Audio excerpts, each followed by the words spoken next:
देखो, हम हृदय की बात कहते हैं। हम कभी ये नहीं मानते कि आप लोग कम ज्ञान वाले हो, हमसे ज्ञान लेने आया। हमारा चिंतन यही था, मेरे भगवान इस रूप में आके मुझे दर्शन देते हैं। हम अपनी कोई बड़ाई नहीं कह रहे, हम आपको कह रहे पग पग पे कष्ट है, लेकिन हम सुखी इस बात से हैं कि हमारे मालिक है प्रियालाल। मालिक हमें बनते हैं। अगर किसी से पूछा जाए घर किसका, कहेगा मेरा। ये लड़के बच्चे मेरे, सब मेरा मेरा। तो फिर भगवान के सामने क्यों कहते तन मन धन सब तेरा?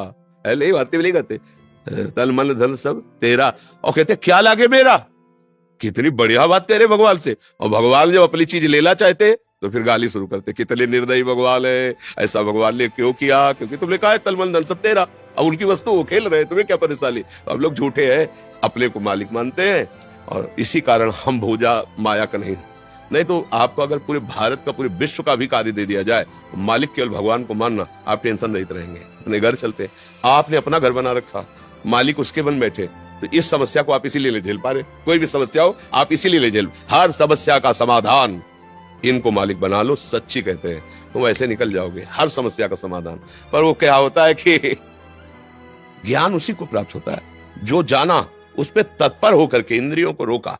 नहीं, भले मुझे अभी सुख लग रहा है, लेकिन मैं नहीं हूं इंद्रिया, मैं भोक्ता नहीं हूं।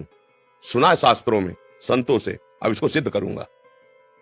धर्मयुक्त, जैसे आपका ब्याह हो गया, गृहस्थी में हो, धर्मयुक्त हो, अधर्म की तरफ आंख न उठे, तो चलते ही चलते अंदर ज्ञान प्रकट हो जाएगा और लगने लगेगा कि ये सब नाटक हो रहा है।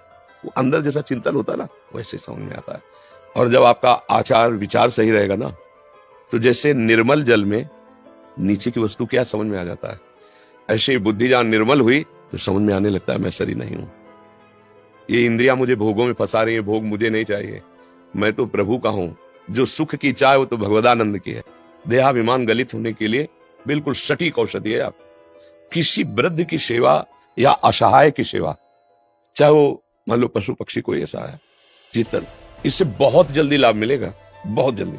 अपने माता पिता की सेवा, या कोई ऐसा पड़ोस में है वृद्ध है, उसकी सेवा, ये सेवा धर्म बहुत जल्दी देहाभिमान नष्ट कर देता है। पहले भोजन सुधारो, गंदे दृश्य, मोबाइल आदि, टीवी आदि, गंदे लोगों का संग, और किसी की सेवा करने का भाव रखो। माता पिता, कोई अन्य बुजुर्ग, कोई अन्य रोगी, चाहे वो पशु पक्षी कोई हो, बात पकड़ लेना। पर ये आज ही नहीं हो जाएगा, अभ्यास योग युक्त है न चेतसा नान्यगामिना। अभ्यास, अगर 1 महीना ठीक से रहे, इसके बाद गंदा आचरण कर लिया किसी अन्य के साथ, धर्म विरुद्ध, कुछ अनुभव नहीं होगा। वो जो आपने किया उसका पुण्य मिलेगा, लेकिन देहाभिमान नष्ट नहीं होगा, आपको ज्ञान नहीं प्राप्त होगा।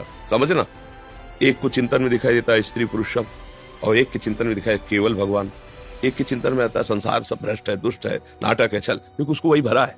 हमारे यहाँ दिमाग में जो होता है ना, वही दृष्टि हो जाती है, और जैसी दृष्टि वैसी सृष्टि हो जाती है। अगर देखो गोपीजनों के दिमाग में, बुद्धि में श्याम सुंदर बस गए, अब वो कह नहीं सकी मुझे तो और कुछ दिखाई नहीं दे रहा, जित देखो तित श्याममयी, मुझे तो देखते हुए मेरा मुरली मनोहर प्राण प्रीतम दिखाई देता है। गोस्वामी जी को राम दिखाई देता है, क्योंकि उनके दिमाग में राम बस गए। तो हमारा चिंतन बदल जाए, खान पान ठीक रहेगा और आचरण सही रहेंगे, धीरे धीरे चिंतन एक रहस्य है, शरीर से जितना सुख भोगोगे उतने शरीर में आसक्ति हो जाएगी, और जितना शरीर से धर्मयुक्त विषय सेवन करोगे धीरे धीरे ज्ञान हो जाएगा और शरीर से राग खत्म हो जाएगा।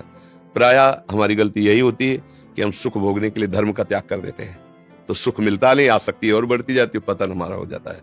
इसलिए सत्संग सुनो, और जो ये चर्चा की इसे बार बार सुनना और मनन करो और धारण करो, तो फिर आपको आगे खुद अनुभव होने लगेगा। जब हम भक्ति करते हैं तो एक जगह से छोड़ती है, एक जगह बांधती है, संसार के भोगों से मुक्त कराकर भगवान के प्रेम में बांधती है।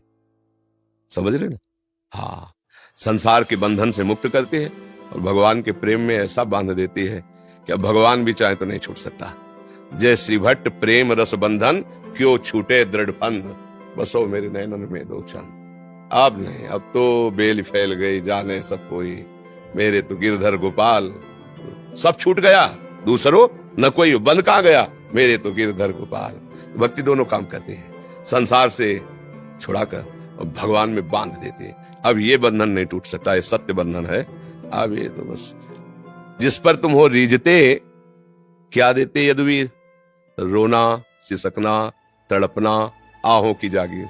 इस मार्ग के पथिक को इनाम क्या मिलता है? रोना, सिसकना, हा राम, हा कृष्ण, हा कृष्ण, ये इनाम है। हर समय तड़पता रहता है प्रभु के लिए। तो इसका फल क्या होता है? जहां ब्रह्मा जी भी माथा रखते हैं ना, वहां उन प्रभु के साथ खेलता है अविनाशी स्वरूप से भगवान के धाम में नित्य। ये जन्म मरण घृणित शरीर मलमूत्र वाला निहाल हो जाता है। अनंत महिमा युक्त भगवान का नित्य साथ, निरंतर साथ, अनादिकाल तक भगवान का घर, भगवान का जीव अपने घर पहुंच गया, निहाल हो